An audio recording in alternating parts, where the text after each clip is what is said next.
안녕하세요, 현우혁입니다.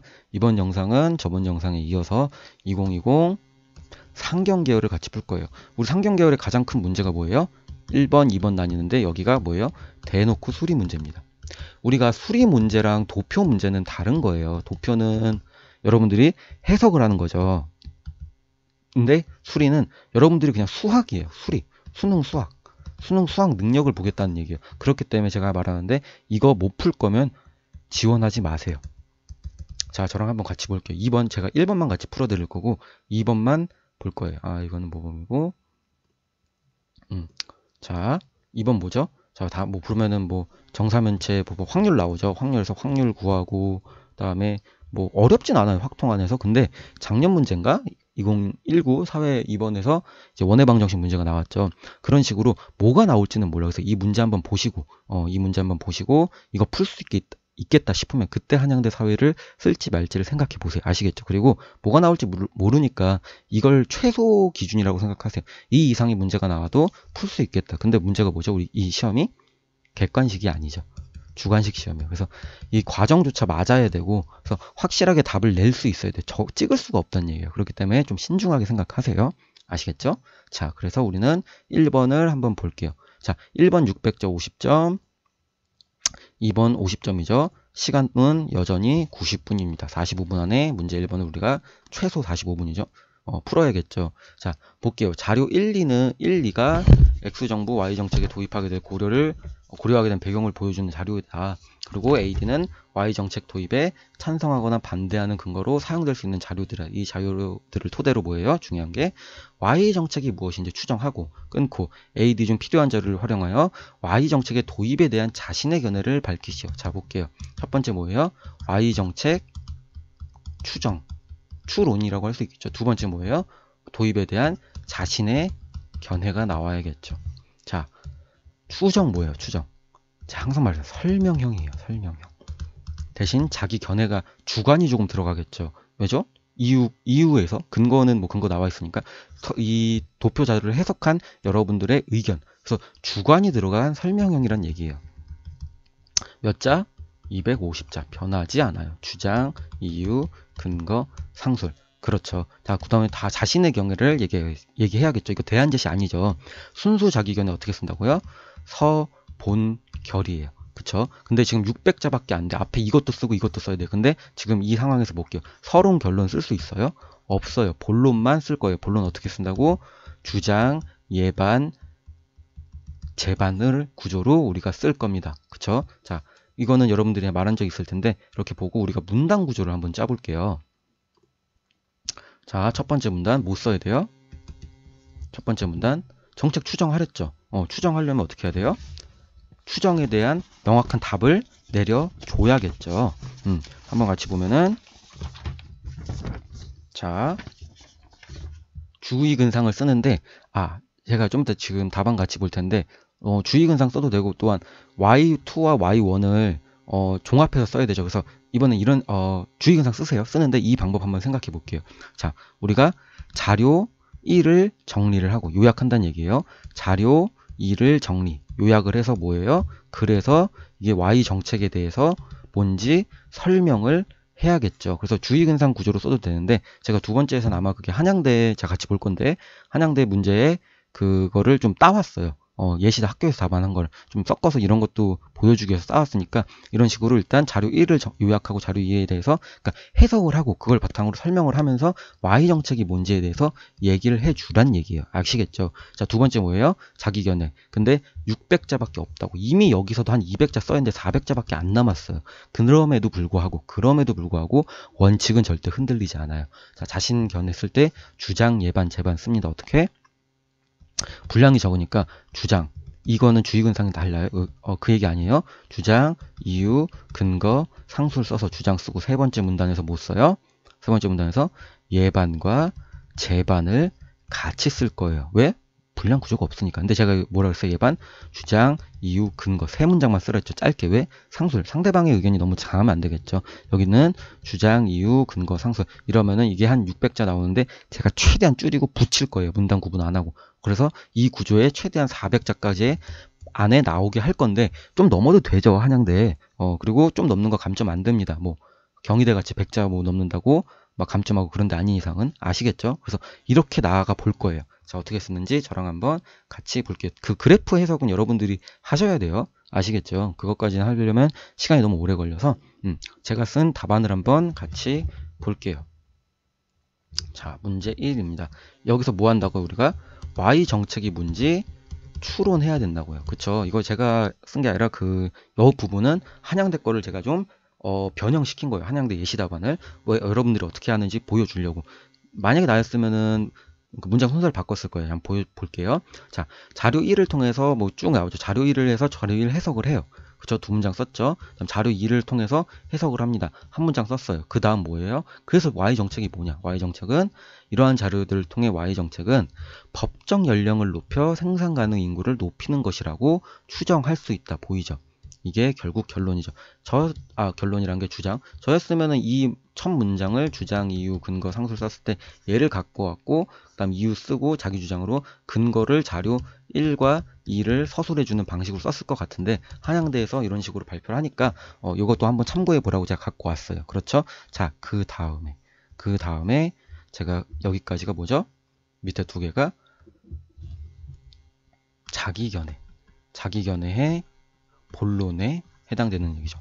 여기가 주장, 문단, 그 다음에 예반과 제반을 제가 섞어 쓴 거예요. 이거 제 기억에 이렇게 하면 지금 여기 안 써 있는데 한 680장가 정도 나와요. 700장가. 최대한 붙였으면 가능합니다. 근데 그 원칙은 흔들리지 않는다는 거예요. 주의근상 쓰고 주장 이유 근거 쓰고 제반에서 제반 주의근상 쓰고. 오케이. 근데 최대한 제가 짧게 한번 가보겠죠. 왜죠? 분량이 부족하니까. 한번 같이 볼게요. 자, 주장, 이유, 근거, 상술, 주의근상 썼죠. 볼게요. 법정 연령을 높이는 Y정책의 도입은 타당하다고 평가할 수 있다. 주장이죠. 물론 제가 지금 평가 형식으로 말을 쓰긴 했는데 뭐 찬성이다 라고 말하면 되겠죠. 자, 왜죠? 이유, 생산 가능 인구가 적어지면 국가의 복지 비용이 크게 늘어나기 때문이다. 이유, 근거 뭐예요? 자료 A에서 볼 수 있듯이 2050년이 되면 근로자들의 중고령층 비율이 50%에 다다르게 되죠. 보여요? 50%에 다다르면 뭐예요? 복지 비용이 크게 늘어난다고. 이게 같은 논리라서 이 주장을 뒷받침한다는 얘기예요. 아시겠죠? 자, 이렇게 해서 상술 그 다음에 근로자의 대다수를 이해해서 사회복지 비용이 크게 증가한다. 상술은 읽어보시고 그렇게 해서 뭐예요?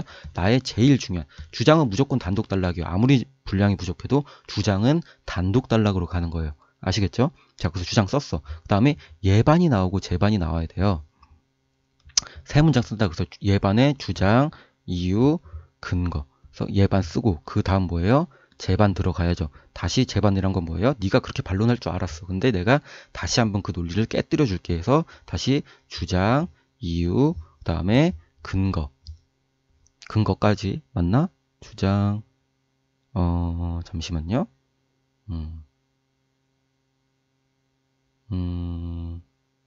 맞나? 잠깐만요. 주장, 이유, 맞아요. 제가 서술을 따라서 그래서 제가 보면은 따라서 Y정책의 도입은 타당하다고 하고 상수를 한 문장 썼는데 사실상 상술이라기보다 제가 여기까지 본 건 뭐예요? 여기도 주장, 이유, 근거만 썼네요. 왜죠? 분량이 부족하니까. 제가 상술은 뭐라 그랬어요? 말 그대로 상세히 서술하는 거예요. 생략 가능합니다. 물론 논리에 최대한 맞게 써야겠죠. 자, 그래서 우리가 주장을 얘기해서 타당하다고 Y정책은 해야 된다고. 이유 뭐예요? 이에 대해 볼게요. 예반의 주장이죠. 이에 대해 고령층의 연장근로가 청년층의 고용을 저해시킨다는 반론이 제기될 수 있다. 주장, 이유. 고령층의 높은 임금을 감당하게 되면 기업은 새로운 청년을 고용할 수밖에 없기 때문이다. 이유. 그쵸? 제 생각이죠. 근거 뭐예요? 자료 C에서 60세 이상의 노령층이 임금 대비 생산성이 떨어진다는 것을 통해 알 수 있다. 자료 C를 제가 활용했죠. 그 다음에 하지만 자, 제반 나왔어요. 다시 이러한 반론이 있는 거 알아. 근데 내가 다시 깨뜨려줄게. 하지만 이와 같은 주장은 반박 가능하다. 주장. 이유 뭐죠? 중고령층의 일자리는 청년층의 고용을 저해하지 않기 때문이다. 이유 근거 뭐죠? 자료 B에서 그 얘기를 했어요. 그래서 제가 이걸 이유로 얘기한 거예요. 자료 B를 볼 때 두세에 대해 집중은 거의 겹치지 않고, 또한 자료 D를 볼 때 중고령층의 고용률이 증가하면 청년층의 실업률이 떨어지기 때문이다. 자, 보면은 제가 근거에서 자료 BD를 한 문장 안에 다 썼죠. 왜죠? 분량은 부족한데 있는 자료 A, B, C도 썼으면은 최대한 다 활용하는 게 좋은 거예요. 아시겠죠? 이런 식으로 다 줬던 논점은 다 갖다 쓰세요. 그리고 마지막에 뭐 따라서 뭐 이거는 뭐 마지막 한 문장 써주면 좋은 거고, 이런 식으로 글은 정확히 의도한 대로 쓰는 거예요. 자, 우리가 여기까지 끝났고 여러분들이 읽어보면 되고, 하나만 좀만 체크할게. 방금 말했듯이 지우고 볼게요. 자, A, B, C, D를 근거로 하라 그랬죠. 뭐예요? 주장 문단에서 제가 A를 활용했죠. 그 다음 뭐예요? 예반에서 자료 C를 활용했죠. 그 다음 뭐예요? 제반에서 제가 자료 B, D를 활용했어요. A에서 D까지 활용하라고 했으면 전부 쓰세요. 아시겠죠? 이게 제일 중요한 행위예요. 다 논점이 있는데 왜 안 갖다 써요? 그쵸? 우리가 이 문제가 자체가 지금 뭐예요? 문제가? 그런 얘기 하죠. 이거를 근거로 해서 찬성인지 반대인지만 얘기해라. 예를 들면 반대가 뭐 찬성이 예를 들면 B랑 D를 활용할 수 있어요. 지금 제반에서 나온 것처럼. 예를 들면은 분량 채우려고 찬성에 대해서만 근거를 얘기해서 얘를 주저리 계속 쓸 수 있다고. 그래서 B를 보면 이렇고 D를 보면 이렇기 때문에 찬성해야 된다. 그럼 뭐예요? A랑 C를 활용을 안 했죠. 자, 그럴 수 있어. 왜? 문제 자체가 찬성이든 반대든 얘기만 하라고 했으니까. 근데 예반을 활용하면서까지 A, C 있는 제시문을 모두 활용하면서까지 글을 쓴다면 당연히 훨씬 훌륭한 존재겠죠. 훨씬 잘 쓴 글이고. 이게 실력인 거예요, 여러분들. 붙으려면 이 수준까지 와야 돼요. 아시겠죠? 자, 여기서 오늘 할 건 다 했는데 한 개만 더 얘기하면 우리가 총괄로 우리가 지금 2020 한양대 인문도 했고 사회도 했어요. 그쵸? 둘 다 특징이 뭐냐면 우리가 약간 연대랑 비교를 해볼게요. 연대는 명확합니다. 근거 제시문을 주고 대상 제시문을 줘요. 그래서 두 개의 논점을 확실하게 설명하든 평가하든 하면 되는데, 여기에서 뭐예요? 지금 인문이든 사회든 주관을 반영하길 원해요. 인문에서 봤듯이 기억에 대해서 논하시오. 대놓고 주관이죠. 왜? 대상이 없으니까. 여기서는 아예 그냥 자기 견해를 쓰라고 하고. 이래서 어려운 거예요. 왜죠? 무체저니까. 그래서 한양대 자체는 난이도가 굉장히 높습니다. 제가 볼 때는 연대 한양대는 동급이에요. 추가해서 전 시립대. 자, 우리가 최상 난이도가 있어요. 제가 볼 제 기준이에요. 연대, 한양대, 시립대는 최상 난이도예요. 뭐죠? 최저가 없죠. 공통 세 대학교. 물론 시립대는 올해가 마지막이지만. 그래서 이 세 학교를 쓴 학생들은 정말 열심히 해야 돼요. 아시겠죠? 그리고 한양대가 특히 어려운 이유는 이렇게 주관을 자꾸 반영하게 해서 여러분들의 추론 능력을 확인하고 싶어 해요. 연대는 명확히 근거에서만 쓰게 하고, 채점 확인 저게 더 좋죠. 그런 차이가 있으니까 여러분들 다 써보시고 공부해보시고, 다음 주에 이제 원서 접수죠. 여러분들 잘 생각해봐. 한양대 그 2번 문제도 풀 수 있는지 보고 해서 수시 원서 제대로 잘 쓰시기, 여러분 후회 없는 선택하시기 바랄게요. 아시겠죠? 자, 오늘 수업은 여기서 마치도록 하겠습니다. 감사합니다. 수고하셨습니다.